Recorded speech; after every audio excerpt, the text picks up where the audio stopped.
What is real? How do you define real? You can't jump into cash. Cash is trash. What do? You get out. Knut Svanholm, author of the amazing books Independence Reimagined, 3-minute reads on Bitcoin, A Year of Thoughts, Sovereignty Through Mathematics.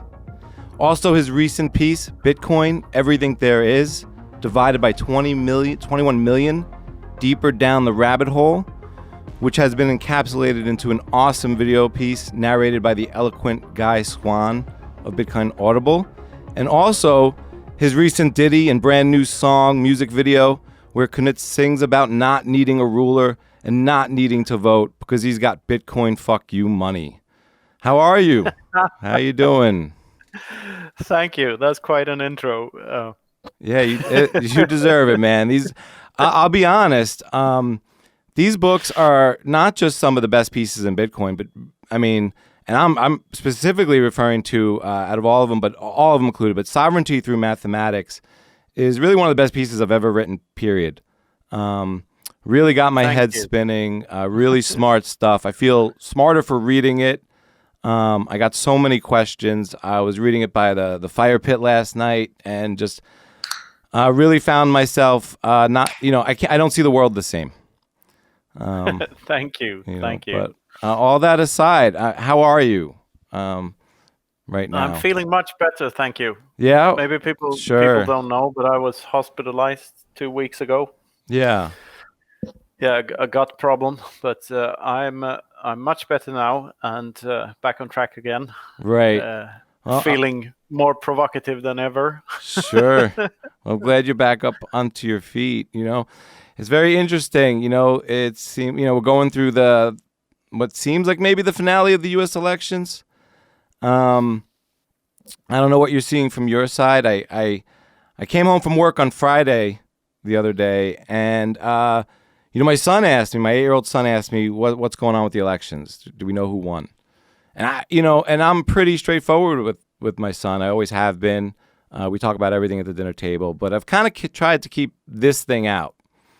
And I was like, all right, what's going on? Who do you want to win? And he said I want Biden to win. And I said, okay, why do you want Joe Biden to win? He said, well, Joe Biden is going to tax the rich and give it to the poor. And that's the opposite of what the other guy's doing. And I said, oh, okay. And, I was really, really floored. I was really impressed that, he's got all this generosity and kindness and caring for others. That's the most important thing we teach in the house. I didn't know if I should get into property rights like I do when his 4-year-old sister takes his stuff. And we talk about ownership. I don't know. How would you handle that? What do you think, what would you say? I think the big missing piece of the puzzle when it comes to education and the school systems around the world is praxeology, which is a discipline that most people haven't even heard of. But to me, that's as basic as mathematics.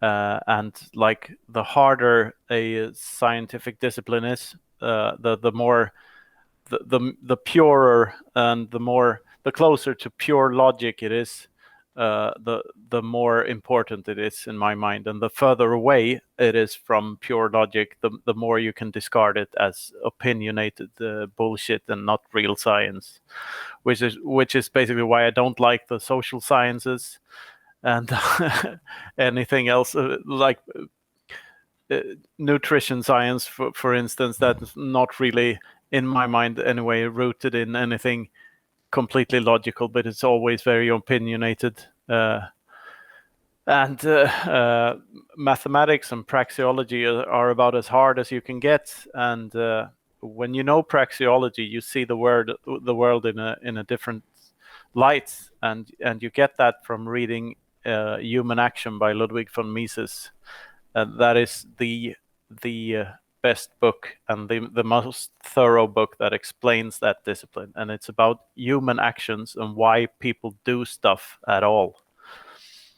And when you have that perspective, you get why why it's not that easy, why you can't really just take from the rich and give to the poor, why that doesn't work. Yeah, it's interesting though. I mean, how much of that is a conversation that one has with themselves over time and becomes maybe more age appropriate as one gets older? Are these concepts that maybe younger people, I'm talking really young, is it almost like ruining their good spirit to kind of get into that? There's a saying like if you're not a left winger in your 20s, you don't have a heart, and if you're not a right winger by your 30s, you don't have a brain. Right. But I think if you're not a libertarian when you're in your 40s, you haven't really understood any of it. Right. So there's one more step to that ladder. Right. Like. Does that mean people in their 30s and 40s have to really exercise a lot of patience with people in their, below 20 years old and in their 20s? I think you have to exercise a lot of patience with most people. I mean, the only times I've ever really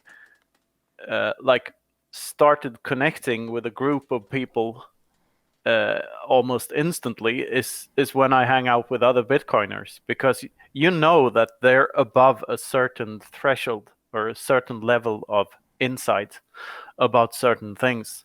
So you don't have to play this charade that you have to with normies. Right. That makes any sense. Kind of going back to what do you mean by praxeology?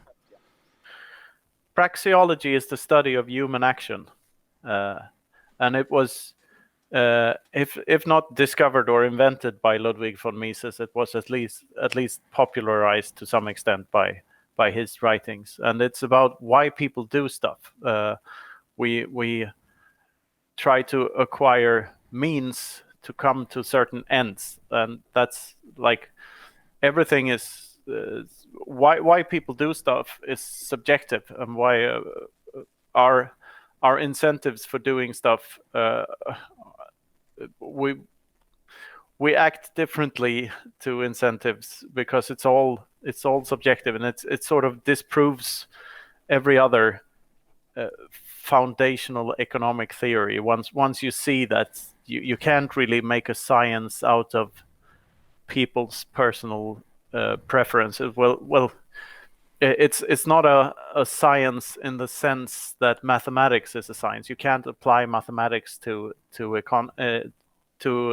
economics in this sense, but you have to approach it from a different angle, from a different viewpoint, and that is what praxeology does. And it studies why people do stuff at all, and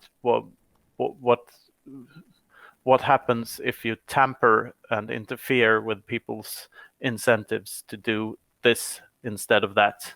Like, if you put 100% tax on work, no one would work, for instance, because they'd have no reason to work.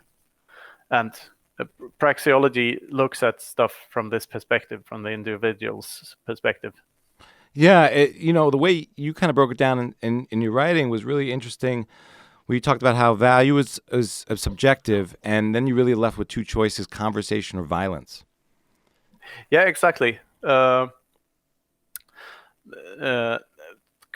That's how I see it, and it's not my original. It's not an original thought of mine. Many others see it this way too. But if you really boil everything down to its how we behave towards each other, we human beings, you can boil that down to we really all we have are two tools in order to get the other person to do something for you. You can either force the other guy to do something, or you can convince him by talking to him. Right. How much? Sorry. No. Please continue. Yeah. Sorry. Yeah. Sorry. In this sense, money is a language. It is the language in which we express value, which we use in order to express value to each other. That we value what the other person does.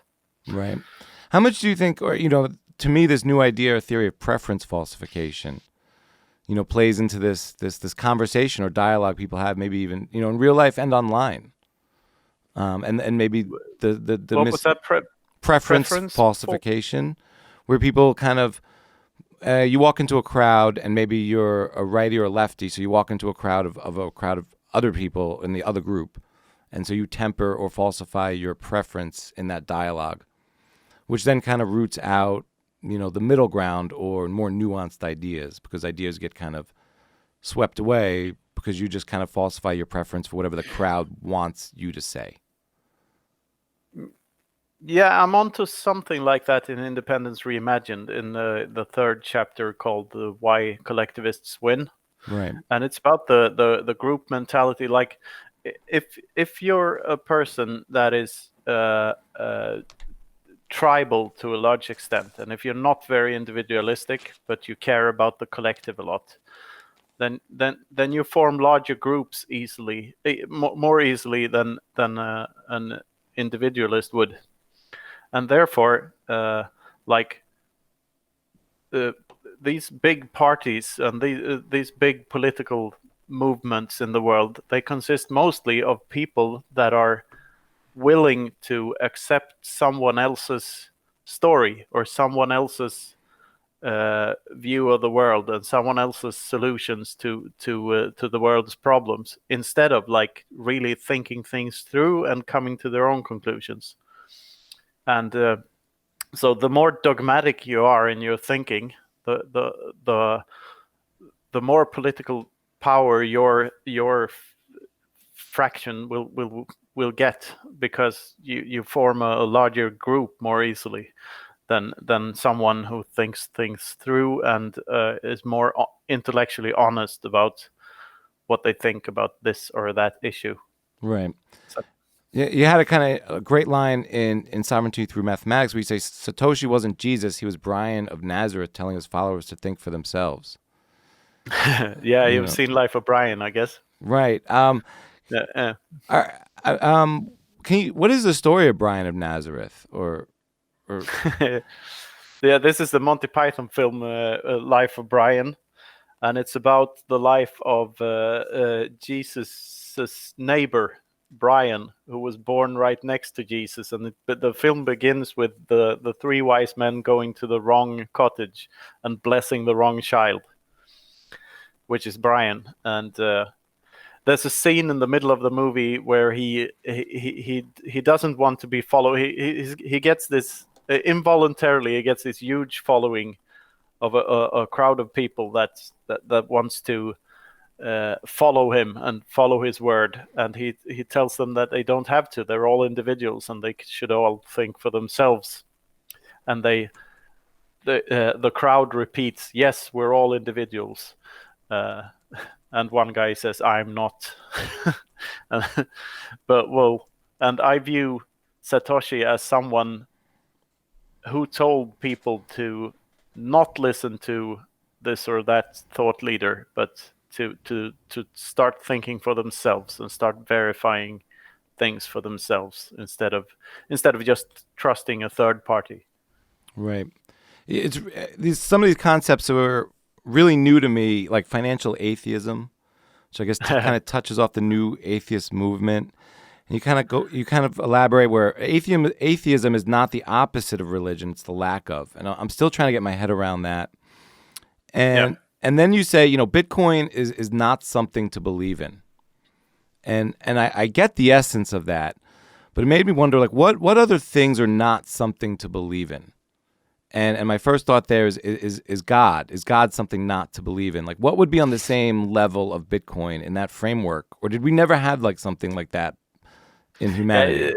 It all depends on how you define the word believe, I guess.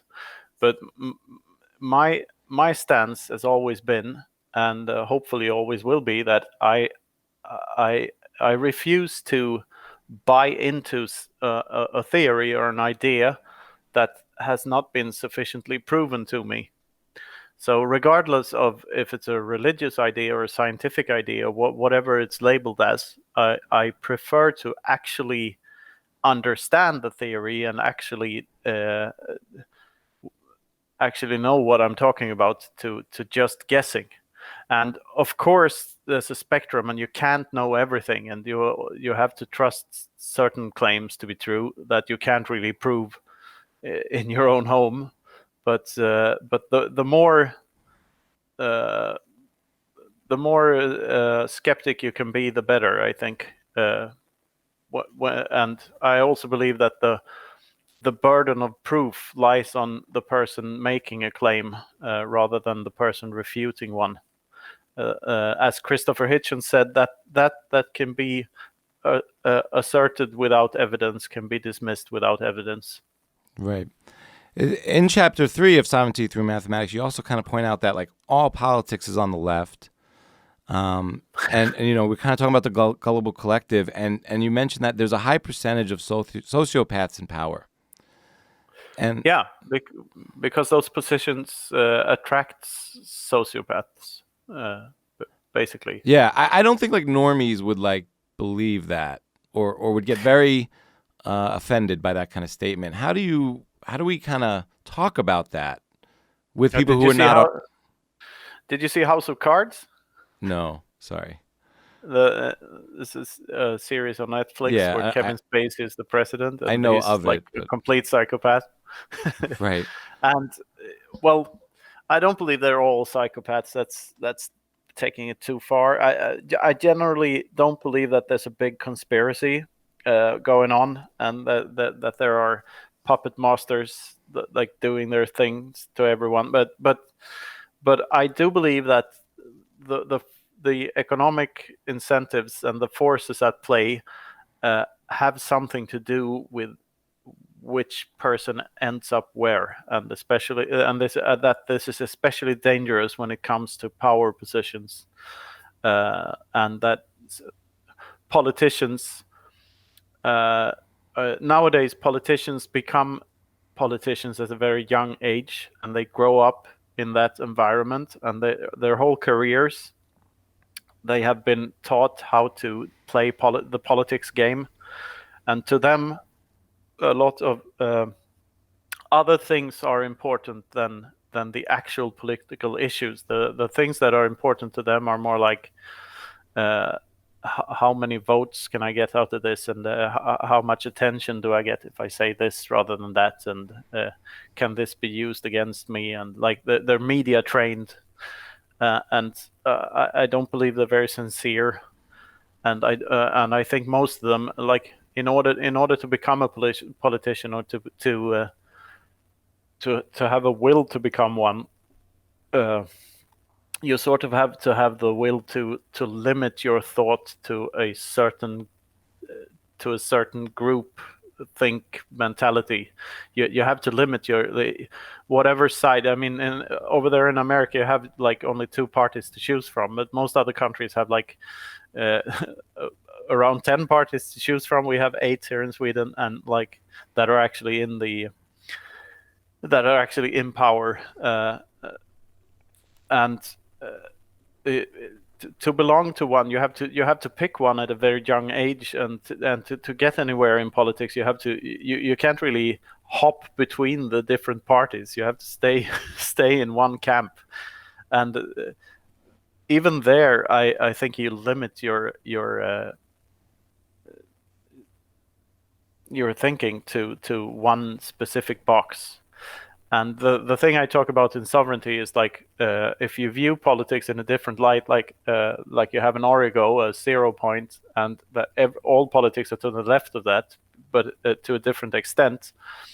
And by that I mean every policy has to be funded by taxes, by meddling with the natural free market economy, and whenever you do that, you're a left winger, basically, because it all depends on the extent of the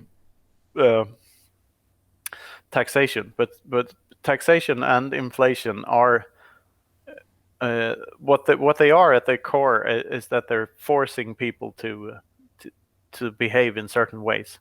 And you may think that is a good thing or a bad thing, but I'm just trying to get people to admit that there are that there's a threat of real violence behind all the taxes and all the inflation, because if you don't pay your taxes, and if you refuse to use the currency in the way that it's intended to be used, you face a very real threat of like being punished by the legal system. Right. And the further you take that thought, and like, if you sell strawberries in the European Union, for instance, and you sell strawberries of a certain shape that isn't certified as a real strawberry by the European Union, because it has the wrong color or the wrong shape or whatever, but you still call them strawberries, you can get threatened by the EU, who is not really the EU is not even a democracy. It's sort of a meta democracy, and if you still try to sell them and you refuse to follow the orders that you're given, that you can't do this and such, at the end of that line, police will forcefully drag you to prison. That will happen if you continue to break the laws, regardless of how moral or immoral the law is. So in a way, that ties into, like, we have only two ways of communicating, like or two ways of interacting with each other, and that's speech and violence. And I prefer speech. That's at the core of my political and moral beliefs, that we should do stuff voluntarily and not involuntarily. Right. It seems like in the current environment, and I'm not sure I'm asking, but it seems like speech is being reduced or restrained, and taxation is being increased all around. In the framework of all politics are to the left, I'm asking, like, is the recent election matter to someone in Sweden or in Europe? Does this affect you guys? Is this part of conversation? Do you not care personally? Over here, it seems like voting for this or that party will never. Well, first of all, there's a very small percentage, very small chance that your vote will actually affect the result in any way. Oh, I mean, if there are more than three votes in an election, your voice will probably not get heard. And so and that's a flaw in the democratic system to begin with, and it's flawed in many other ways, but here it seems like whatever you vote for, it won't really change the foundation of how the country is run. There's no real way out of Sweden's high taxes and institutionalized society. I mean, all of our infrastructure is built around it: public schools and public hospitals, and a lot of it is in the public sector, and like, getting rid of that is not. It seems like there's no political force in the world left that wants to, like, reduce the influence of politicians. Mm-hmm. Is the American project important to you? America as an idea, as a 300-year idea, is it important to you where America's going as an observer or European, or just Yeah, I think it's very interesting, and I think it's America. The America of 2020 is a lot different from it has gone astray, and it's quite far from its core principles right now, I think. And I think the main problem, like so many other Bitcoiners, I think that the main problem is a monetary problem and a monetary policy problem.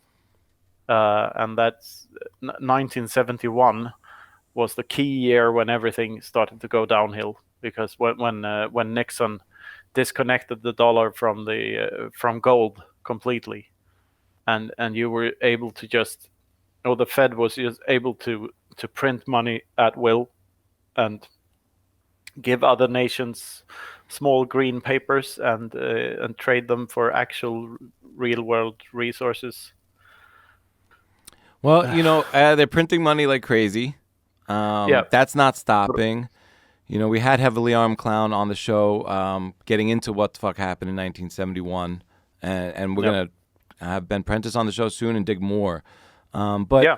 so they're printing money like crazy, and you came out with this recent piece, Bitcoin, everything divided by 21 million. Yeah. And it's just another statement that just continues to kind of take it to a new level for me in terms of where my mind wants to go, and I get all excited, and I want time to move quickly to see how it plays out. And at some point, there's going to be some sort of transition from an infinite money to a finite money. Yeah. Funny thing about that story is, like, I was kind of sleepy and drowsy when I wrote it, and it was called Deeper Down the Rabbit Hole at first, and it was published in Citadel 21 magazine, and after having written it, I hardly remembered it. I just pressed send and whatever. I don't even know if it's good. And in hindsight, it's one of the best pieces I ever wrote, and I'm very happy that it got the attention that it did. Because when I first heard Guy read it out loud, I was like, "Oh shit, I wrote this!" Because the everything divided by 21 million meme is like, what happens if you let your mind wander to the end of the line when it comes to if Bitcoin really is the best money ever invented, and if Gresham's law is real, then it will eventually eat everything else and everything that will be in the future for as long as it stays on top. And that is everything there is divided by 21 million. And that no one understands. The meme few understand, but no one understands this stuff. It's impossible to wrap your head around. Yeah, I mean, really mind-blowing stuff. You get into the value of information. I think you outline or outlay the best case for why information is valuable. And you get into how, in Bitcoin, there's no difference between owning and knowing. No, exactly. Which is a property of money that's never existed before, and makes money exist in every country, which I think you get into in some of your other work. Bitcoin just exists everywhere, whereas like my U.S. dollar doesn't exist in some places. They don't take it. It just doesn't exist for that geographical location. No. And then you start combining concepts, and you're talking about a finite set of tokens to represent an infinite potential future economy. So you're talking about, okay, even if we get to a place where we just count everything in Bitcoin, well, we're just going to be able to create more value on this system to add more value to the Bitcoin ecosystem. Yeah, I don't believe in an S-shaped adoption curve when it comes to Bitcoin. I believe there's no... it's more like hockey stick shaped because there's no real curving off again, because what happens when you get a global sound money free market economy is that everything will just accelerate in terms of prosperity and the civilization advancement, however you put it. Like, there's no slowing down of this thing. It will just make everything better in the long run. And as I say, everything, not only everything there is, but everything that will be in the future, everything divided by 21 million. That's the message. And I think these thoughts about information being literally valuable and being in QR codes and in seed phrases and such is such an underrated part of this system, because blurring out the line between knowing and owning, that is you can, that rabbit hole in itself is deeper than like it's bottomless. You can think about it and like think about it and think about it and think about it, and you never come to like uh, there's no end point to that. It's such a fascinating thought, and it like rewrites the entire how we function as a society and how we function individually. I mean, imagine that it's easy to imagine having 10% of your portfolio in Bitcoin, but it's not that easy to visualize having 99.9% of your portfolio in Bitcoin. So like most of what you own is in Bitcoin. And when that is the case, like there's if someone wants to extract value from you, they have no other means of doing that but then to provide something of value to you so that you give them some of your Bitcoin, because they can't take them. They can't force you to give them up. They can't even know that you have them. And this turns everything on its head. Everything we thought about society and governance in general, and like it really turns us into free, sovereign individuals that can thrive on our own and that don't need the crutches of organized society to do that. But rules without rulers in the most positive sense imaginable. Yeah, you say this invention or discovery is bigger than everything, and it truly gets across to me from this piece in particular.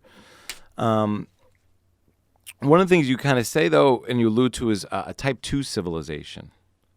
Yeah, so, let's get one thing clear here. I meant a Type 1 civilization and not a Type 2. Sure, okay. I got the Kardashev scale Yeah, wrong. well, let's start there then. What's a Type 1 civilization mean? I might have to Google this since I got it wrong once.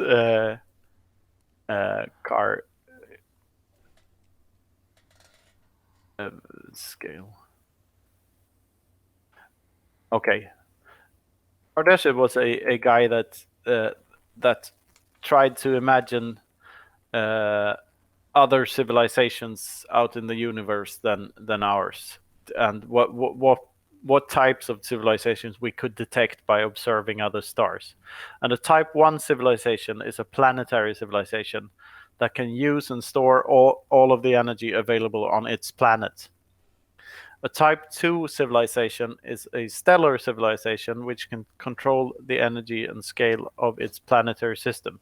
So this would mean that we would have to, in order to become a Type 2 civilization on the Kardashev scale, we would need to be able to harness all the power of the sun, which is and that's basically building what's called a Dyson sphere. I don't know if you heard of this, but it's like an array of mirrors around the sun that can like beam all the light from the sun into a giant solar panel on Earth, or whatever. We can harness the power of the entire star and the entire solar system, and we're not really there yet. And I do not believe that we will be there in years rather than centuries. But I do believe we're like on a 0.6 or a 0.7 on the Kardashev scale right now, because we can harness a lot of energy on the planet. And well, I guess also I don't really regret that wording in the article, because it's supposed to be taken more metaphorically than literally anyway. Right. It's like the point of that section is like we can propel humanity into things we can't really imagine. Does quantum physics play into that? I checked out of the quantum physics conversation when we could move the UTX, to another chain if we needed to deal with that. So I'm not familiar with quantum physics. Well, a lot of people that talk about quantum physics aren't really aware of quantum physics and what they mean and what they and I'm no expert in quantum physics. I know some stuff about it, but I believe there's so much talk about quantum stuff that from hippie types that don't really know what they're talking about. So I refuse to be one of them. Right. Fair enough. You also get into how I thought this was really interesting phrasing. Counterfeiting is a weapon, and I never really thought about that. You go on. It is. Yeah. If you go back to the First World War and the Second World War and what the central bankers of Germany did, they basically just funded the entire the weapons industry, building tanks and bombs and guns and whatever, by printing more Deutschmarks. Right. That's what they did, and that's what, and people were happy with it because you can't really tell a counterfeit Deutschmark from a real one. And when it comes to central banking, it's they don't call it counterfeiting, do they? They call it quantitative easing or whatever wording they wrap it. But it is counterfeiting. That if they can suck the value out of the dollar bill in your pocket, then something fishy is going on. Like this is also this goes back to basic principles about when we interact with each other, and goes back to praxeology. Like if I want to show my appreciation of you doing something for me, like giving me something or doing me a favor, I give you something of value back. And if we have money, we have a medium of exchange that is supposed to represent that value, but taking away the mutual coincidence of needs, so that I don't have to come with 2 goats to exchange for a cow, but I can exchange a number on a piece of paper instead. And if someone is able to counterfeit those and to make more of them, the whole point of a medium exchange is gone, because they won't store their value over time, and it's not really real money then. So I would go as far as to say that none of the fiat currencies are money, not in the real sense of the word money. Yeah, or something else. I agree, and it's interesting. You take Bitcoin a bit further, where you talk about Bitcoin having like almost like cells, like the nodes are cells, and maybe the network, or the miners or the backbone or the spine. I might be many people had that epiphany or whatever you might call it, like that this is a living organism, a new life form, if you will. Yeah, and it's sort of that also. It's sort of clickbaity and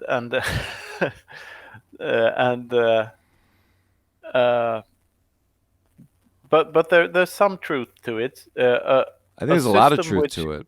Yeah, a system which humans can do nothing about. It sort of has a life on its own, even though I would call it life, but I wouldn't call it organic life. I would call it some other type of life. Emergent life. Yeah, I could buy that. I mean, it's gonna evolve over time, but it has the ability to run and pay for itself with its own money, to pay for the labor needed to the employees it wants or needs, to provide what it's asking for with its own native currency.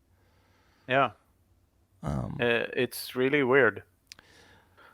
And imagine a taxi company without owners, with the taxis owning themselves, with AI powered, so that they're like Ubers, with Tesla Ubers that can drive themselves, and they can pick people up, and people can tell them where to go, and they go where they need to go, but the cars own themselves, and they can fill themselves up at gas stations with the money, with the with the Bitcoin they got via the Lightning Network from the passengers, in order for the car to go anywhere.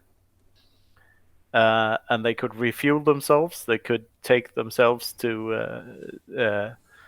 service every now and then, and they could repair themselves by going to do that, and like there's a whole there's a whole array of fascinating new technologies which can be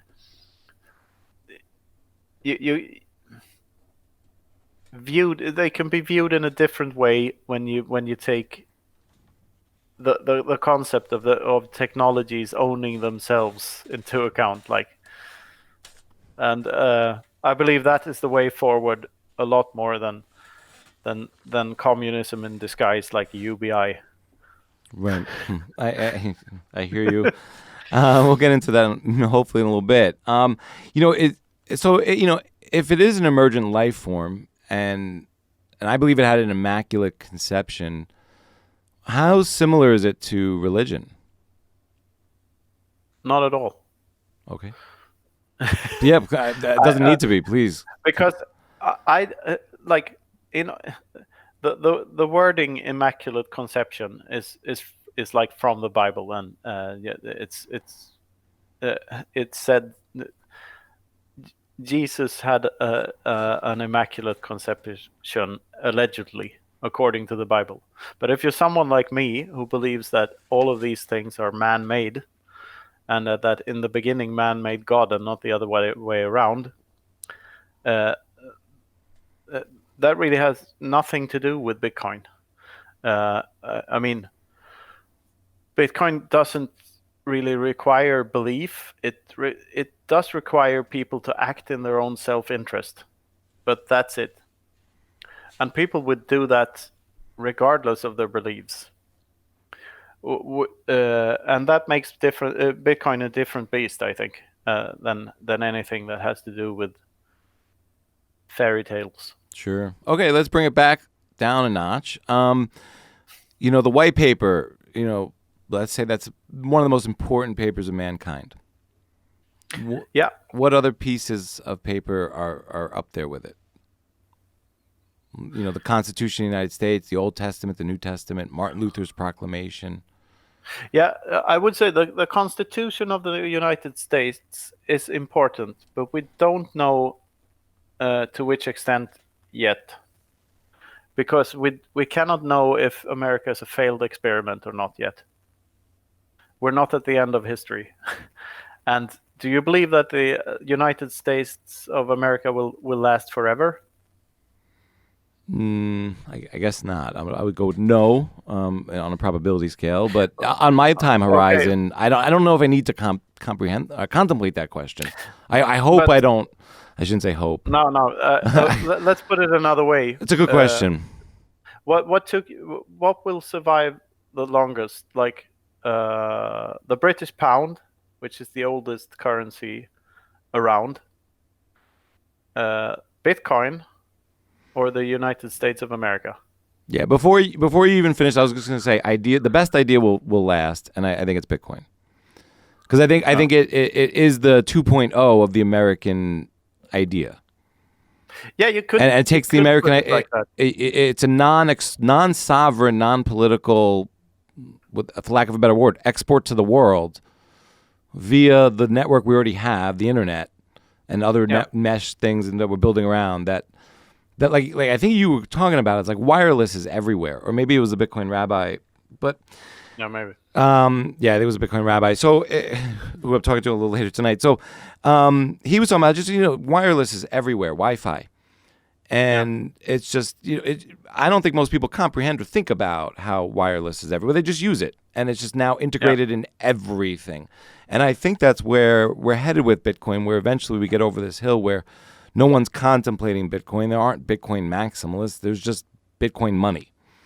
It's the money. Yep. And then all of a sudden things get, layered out. And I think for most people, 80 to 95% of the population will not really feel that transition until it's a fiat complete, like with iPhones. Because now you talk about with iPhones, people are like, they've only been around 12 years? Like, because they're just embedded in everything. They're like an extension of our brain. I really think of it as like a non-physical brain implant. Where am I going? I look at this extension of my brain. This is where I'm going. This is how I get there. I don't have to write this down and memorize it anymore. I just use this, AI function brain. And it was interesting too. You kind of get into a little bit about this was something that I never really thought about, how like ceremonial burial, kind of like gives this enormous power to societies to expand. That's like I'm very cynic.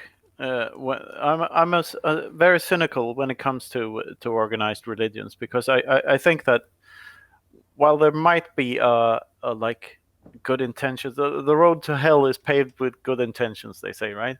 And I believe that many sociopathic leaders have been using the words of different prophets and wise guys to help their own agendas, and this happens everywhere. And the way out of that is not more religion or more politics. It's just get rid of dogmatic thinking altogether.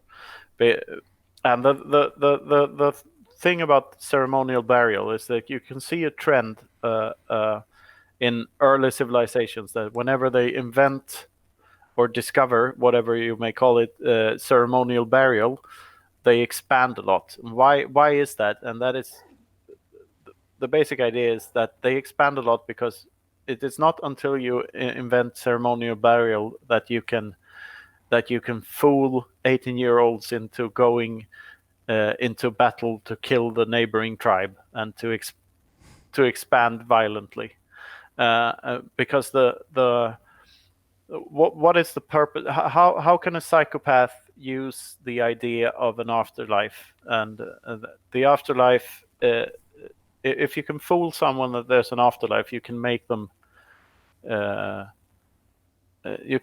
do atrocious things to each other. It made me immediately think of growing up and visiting the Vietnam Wall in D.C. as a kid through my elementary school. I was lucky enough to take a trip to Hawaii, and I went to Pearl Harbor, and then it's horrible. Yeah, well, I mean, but I'm just bringing up, sort of the myth and sort of the nobility of these installations or memorials. Yeah, but history is written by the winners, right? Right. And then I was thinking about like even movies like Saving Private Ryan. You know, and sitting at my father's knee and watching those kinds of movies growing up and thinking about honor and valor and, the nation state as an important framework of the human mind or the experience. And, Yeah, but it really isn't. Right. That's what I'm getting at. It's just some of your ancestors being really mean to some other ancestor of yours. Right. That's the basic premise. That's why we have nations and borders and stuff. Someone took some other guy's land because it was easier than to provide something of value and buying it. So they used force instead. That's how lame humanity is, and how evil we are. Right. I mean, we killed all the Neanderthals. We killed all the other human tribes that existed. We just wiped them off the planet, like we do everything else. So there's nothing noble about it, and there's nothing noble about dying for your nation. We're all one race, and we're all individuals, and we like, ask yourself, are you being used or not? I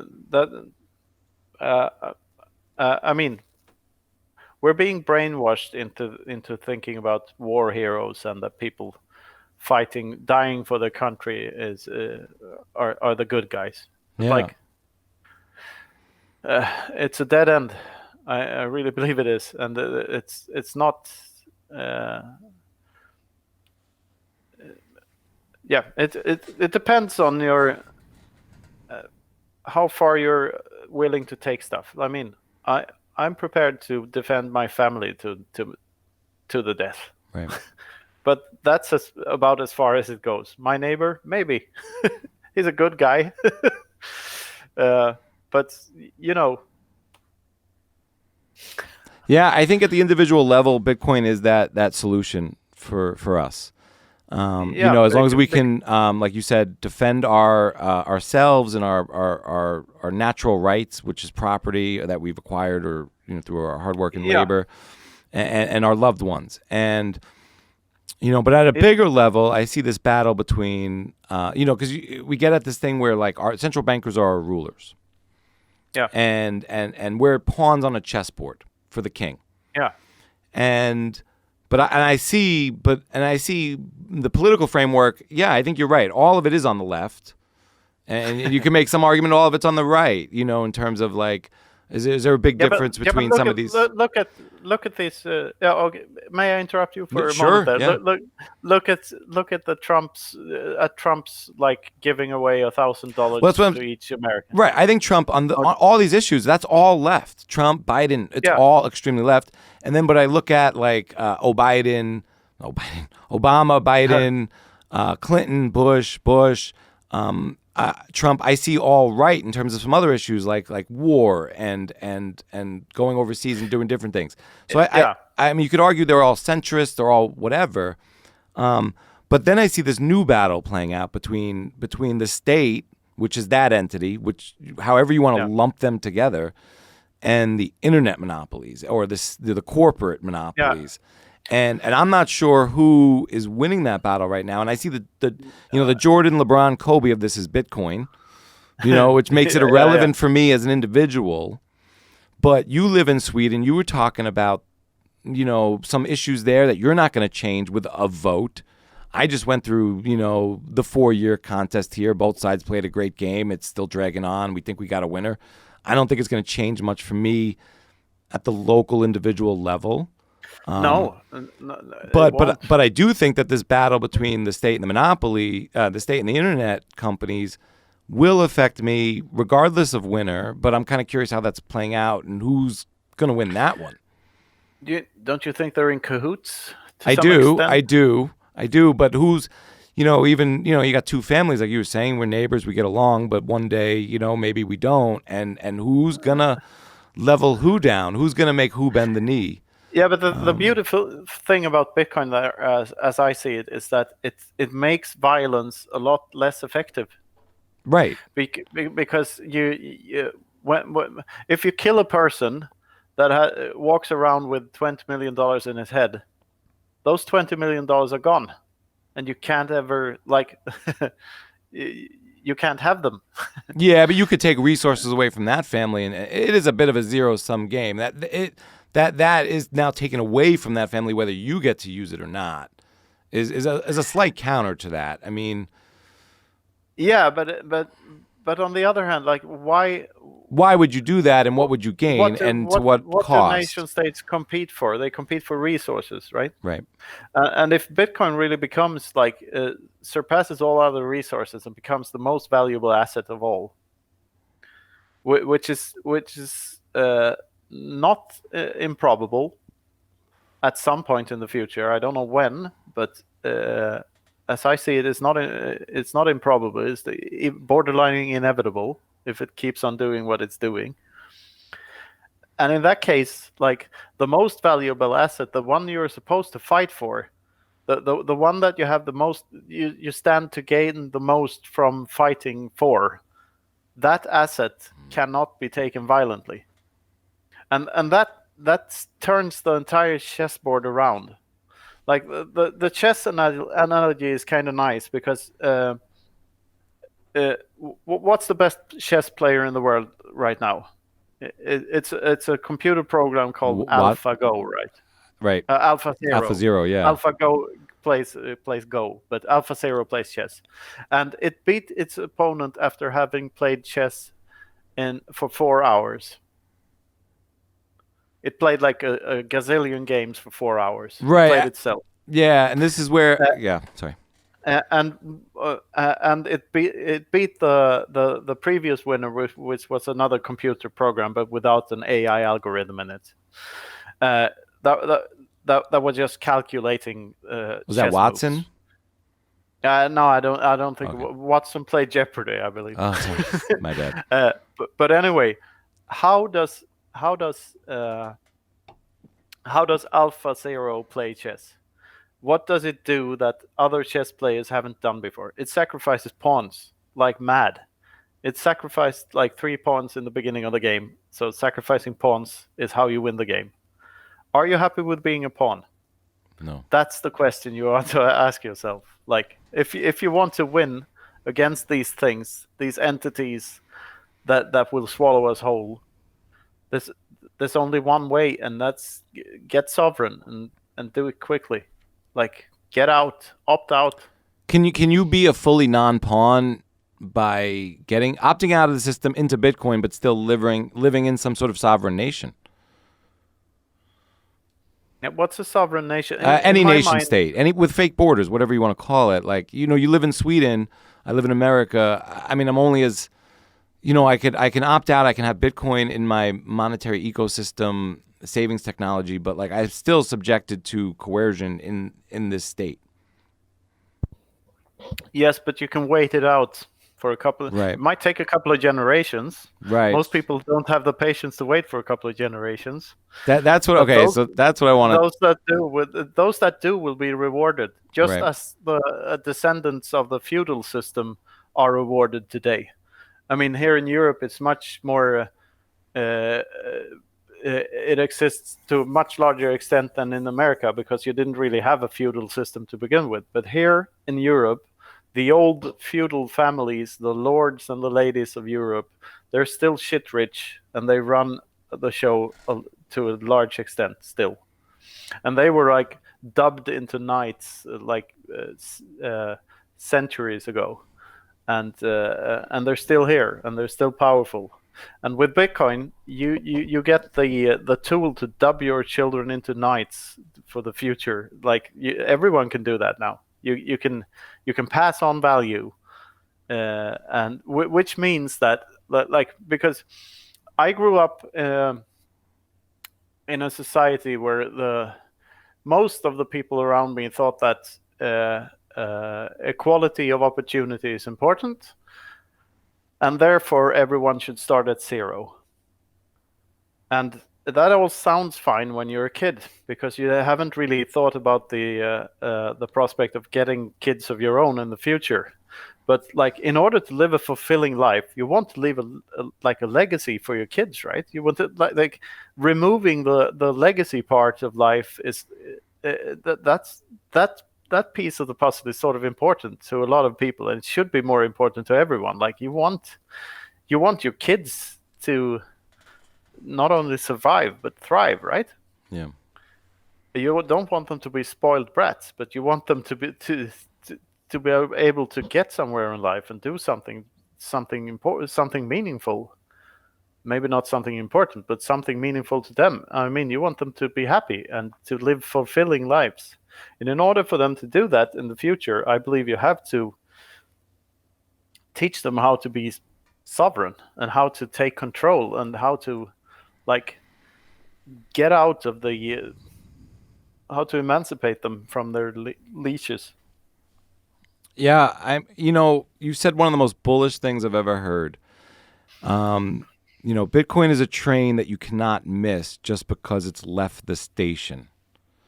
It's a train that will keep going, and even after all the value in the world is in Bitcoin, it will only continue to keep going. Yeah. I said that. I think so. I wrote it down in my notes. Yeah. And I loved it. Excellent. Because it answers the whole, like, what if, I missed the train? And it's like, what? This train is just not stopping. That's my connection to Atlas Shrugged. I think it was there. Before we get going, I mean, where do you think it's going? I'm still trying to wrap my head around 2020, and I think it's been a landmark year. Maybe I'm mistaken because I'm in it. I'm kind of curious, how it's going to play out and where things are going to be in 5 or 10 years.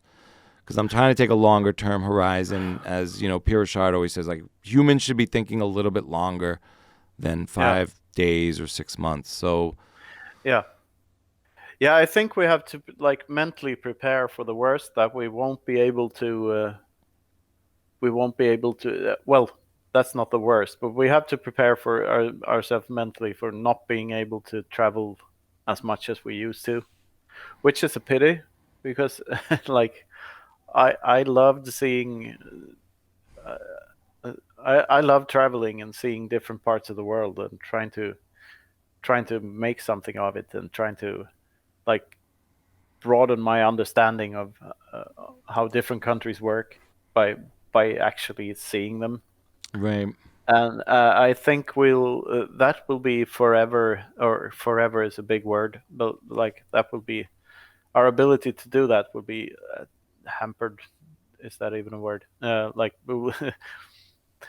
uh, so there are so many airlines going bankrupt and stuff like that. So it will be harder to get around, and all the police state nonsense everywhere.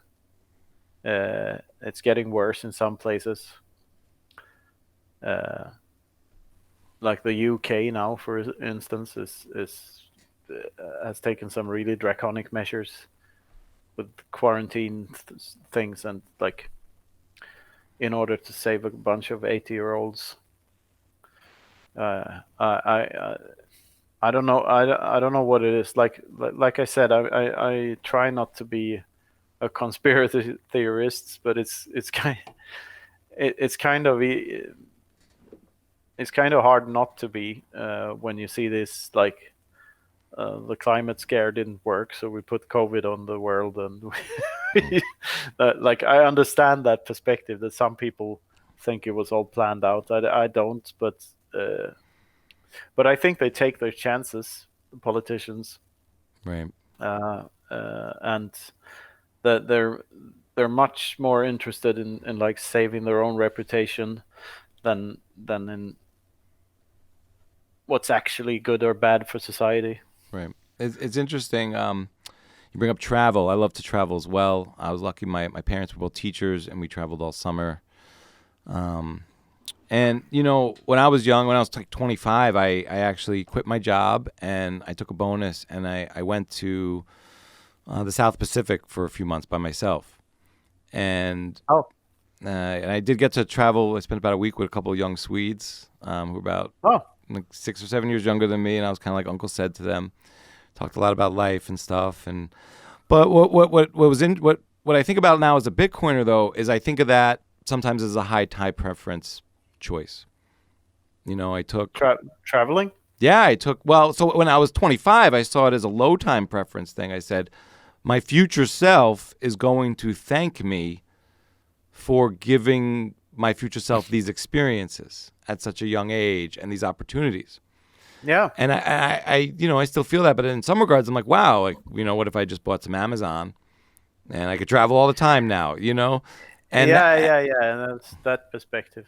Yeah. Yeah, but there's always a trade-off, and there's always an opportunity cost to everything, right? Yeah. And especially to time itself.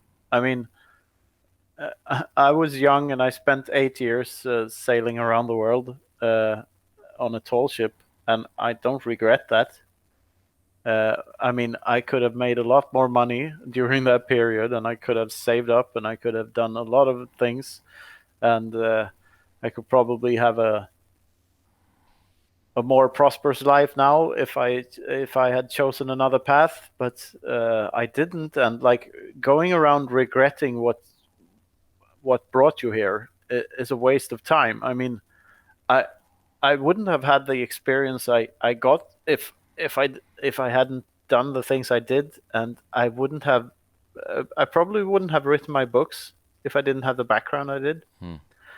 And like you are the sum of your experiences always. And Ricky Gervais talked about this. He said like he was in his 40s when he became a success with The Office. And he said to his wife, like, why didn't I do this earlier? This is the thing I should have been doing. Oh, well, you couldn't have come up with the character earlier because you didn't have the life experience that you had. The character required you to go through all that to invent the character. Like, and that's, I believe that to be very true. Like, each of our journeys is unique, and you have much more to gain from embracing that than from like regretting stuff. You are what you are, and you have your unique life story, and that's your superpower. That's what you should get your inspiration from, that you're truly unique and you had your own journey. no one else did. You experienced your years through your own lens. Yeah. I mean, that's, yeah. Anything else before we get going? This has been incredible, chatting with the unique and beautiful mind of Knut Svanholm. Thank you. Do I have anything to add? I don't know. I love having these conversations, and to me, it's like having conversations about a complicated topic and getting philosophical.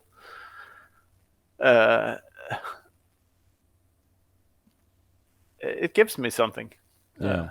Like trying to express what I feel deep inside rather than superficially is hard, but it's important. It makes me question myself, and that's the most important thing. Like, question your own beliefs. Don't be too dogmatic. Try to question yourself every once in a while. It's healthy. Yeah. This has been so amazing. I definitely implore everyone to check out the amazing pieces of work of Knut's. We got Independence Reimagined, Sovereignty Through Mathematics, 3-minute reads on Bitcoin, and definitely forget about that one. That's good, a prototype. Man. It's really good. There's a lot of nuggets in there, and definitely check out the music video, and also it's a great ditty, man. We jammed on it for a couple of times before the show, and definitely check out the narrated video by Guy Swan. Joni Appleberg made the animation. Yeah, I needed to make a shout out for him too. Definitely, he's a severely underrated guy. Yep. So everyone check that out. Bitcoin animations. Yeah, Joni Appleberg. Awesome. Check him out. This has been incredible, Knut. I really appreciate it. We'll have to have you on sometime soon. There's so much more to talk about. There is. Yeah, I'd love to come on again. Thank you. All right. Peace, man. It's been dope. Knut Svanholm, reimagining reality, sovereignty, and independence right here on the Bitcoin Matrix podcast. Thank you for listening. And if you dig the chats, vote with those thumbs and press 5 stars in the app. That's the best way to get the word out about the show so we can keep bringing you the freshest and dopest chats. De La said, peace out.